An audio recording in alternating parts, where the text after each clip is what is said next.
Hello, and welcome to the spiritual sanctum of light.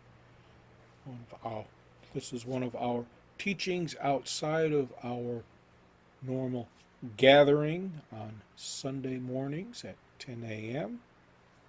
We reside in Michigan, and we invite you to join us, to be part of our gathering within the sanctum. And you can attend remotely. All of the information you need is at our website, firstchurchofprayer.com. And you could go to our activities page. I think that will have the links more prevalent. Also, it will give you a schedule of events. And we're going to continue exploring the seventh key in J.J. Hurtak's The Book of Knowledge, the Keys of Enoch. This is 107, and we're going to pick up with verse 52, where he writes that these scrolls are the written light pulsations which gather the consciousness sparks of the old spiral of spiritual energy, which is then fused with a new spiral of Christ energy connected with the light of Metatron, serving the outer worlds until the light is made perfect within the Nartoomid, the eternal light. And the scrolls, which are called light pulsations, they are the thoughts and ideas being communicated in a sophisticated yet complex manner. We know this because scientists have discovered that cells communicate with each other through emissions of light. The cells within your body speak to each other, literally speak to each other through light emissions. This is not something that is made up. This is fact. And these light emissions that they speak through can also be considered pulsations. The trees talk to each other. The plants talk to each other. Your body communicates with itself. All aspects of the body communicates with each other itself. In some ways, this may account for what has been referred to as the glory of God. You ever look at someone and you see this light around them, this aura around them? These are remnants of these light emissions. Focus on a leaf, and you will see this light, this barrier of light around the leaf. That is the cells within the leaf communicating with each other. And this is not science validating the Bible. This is ancient teachings far older than the Bible being reaffirmed, meaning this knowledge was lost and now it's being rediscovered. And these ideas of the Spirit, of the divine, of God, whatever you call this unmanifested mystery, whatever you call it, these ideas were gathered in the minds of ancient people, and they're gathered even so today through videos, through writings, through audio recordings. All of this is brought together, presented in different facets, different perspectives, but it's all the same. It all speaks of a unity that is there. These are old teachings, the same teachings which Christ reinterpreted and taught to those who had ears and understood. It's one thing to hear, but it's another thing to understand what you hear. And the usage of Christ is not in line with the contemporary application. This is not about Christ as we would assume to be Jesus. No, this is not. This falls more in line with Gnostic teachings of the early rivalry with Christianity. We know Christ as the anointed one, and through Gnostic texts, Gnostic belief teachings, Christ is also the agent of creation, that which brings harmony. That is Christ. And is not that what we seek? Is not that what Jesus taught was harmony? Give unto Caesar what is Caesar's, and what is mine I demand now. What belongs to the state is of the state, and what is yours is yours. This verse, these scrolls are the written light pulsations which gather the consciousness sparks of the old spiral of spiritual energy, which is then fused with a new spiral of Christ energy, connected with the light of Metatron, serving the outer worlds until the light is made perfect within the Nartoomid, the eternal light.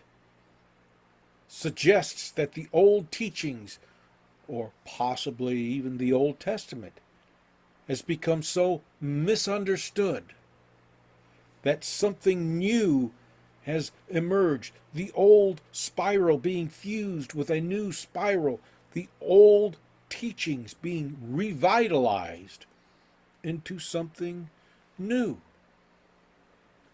which is what we do at the spiritual sanctum of light. We consider old teachings and we renew them with our insights, how we can apply them. They become revitalized. And this renewal, which is part of a continuous flow, a continuous cycle of decay, renewal, and growth, these old teachings, they must become corrupt in order that they be renewed. And through renewal they grow. And again, they become corrupted. All of this is brought forth by the light of Metatron, which is a process of disseminating this information. You can call it spirit teachings through mediums or channeled teachings. It doesn't make a difference what you call it. It doesn't make a difference. It is the direct teachings that occurs when you become immersed in the divine, or when you meditate. These brilliant ideas that seem to come out of nowhere, that is the Metatron. That is Metatron transmitting divine information, serving the outer worlds. This renewal is brought forth by the light of Metatron, disseminating renewed ideas, rejuvenated seeds from a time forgotten, all that is of these spiritual teachings, all speak of the same thing. However, as these teachings become corrupted, and all corrupt means is to change or to decay, as these teachings decay, they must be renewed, rejuvenated, so that they can be transmitted to the outer worlds, new minds, new souls, new outlooks, new people. These outer worlds are minds, new minds, seeking a different foundation for a new architecture. The light made perfect is a process. And because it is connected to the eternal light, eternal knowledge, eternal dissemination, eternal teachings, it is an enduring process, a process that is continuous. For our understanding is continuous with no foreseeable conclusion. In other words, once you step upon the spiritual path of becoming, there is no end. There is always a light at the end of the tunnel, urging you forward. And it is continuous. But it is not exhausting. It is rejuvenating. It adds life to you. In short, old ideas and teachings are continuously being merged with new insights that complement and expand the fundamental teachings that have always existed before history was written down.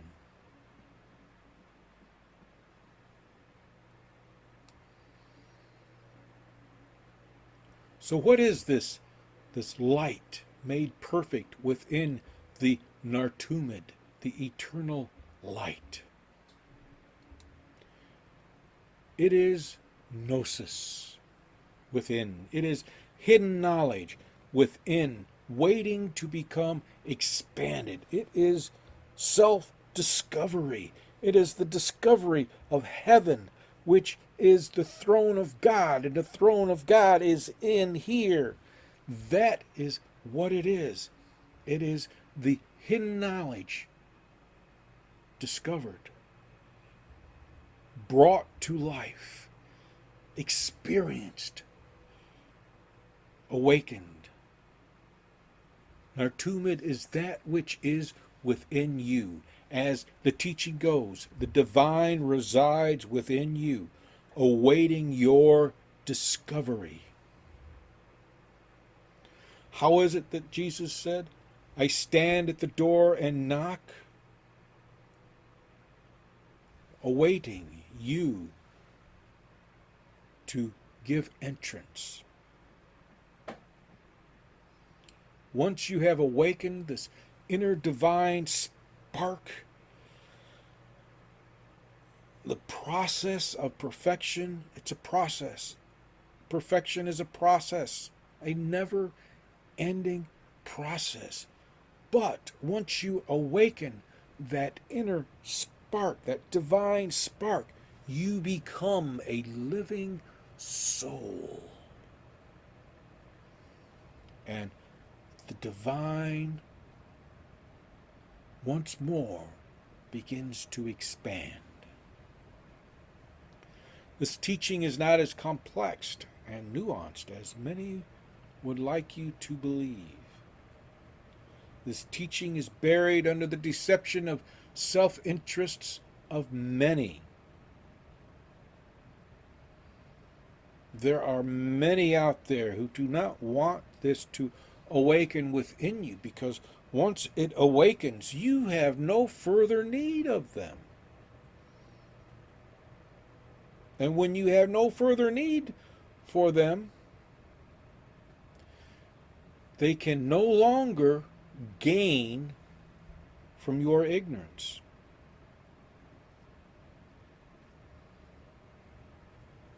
So become immersed in the divine and awaken the divine within you. The divine will flow outward from you and through you serving your fellow gods, because God dwells within each of us. The soul is within each of us. We become a living soul when we discover that divine within us. It emanates forward. It's not just a word being spoken. Anybody can talk. Anybody can lay claim to such riches and such, but only a few can experience that divine light. And when you experience that divine light, it naturally flows outward from you. And as it emanates outward, it touches those whom you care for the most, because those are the people that you serve, and through serving them, you serve others and yourself. Eventually, you will have served and inspired and midwifed generations, though you will never see it, never experience them, never be with them, but you will have served them, and you will have inspired them, and you will have helped to create within them, or perhaps to illuminate the door within to their immersion with the divine. I want to thank you for stopping by, and I hope this was beneficial for you. I hope it deepened your spirituality. As I said beforehand, you are invited into our inner sanctum each Sunday morning at 10 a.m. Now, we reside in Michigan, so it is 10 a.m. my time. And you can join us remotely if you're familiar with the Michiana area. We are in Niles. There are links for directions, links to our streaming platform for you to click on. There are some of them on the landing page. There are many on our activities page, and there is also plenty for you to read. Thank you very much for joining me, and may your day be exquisite.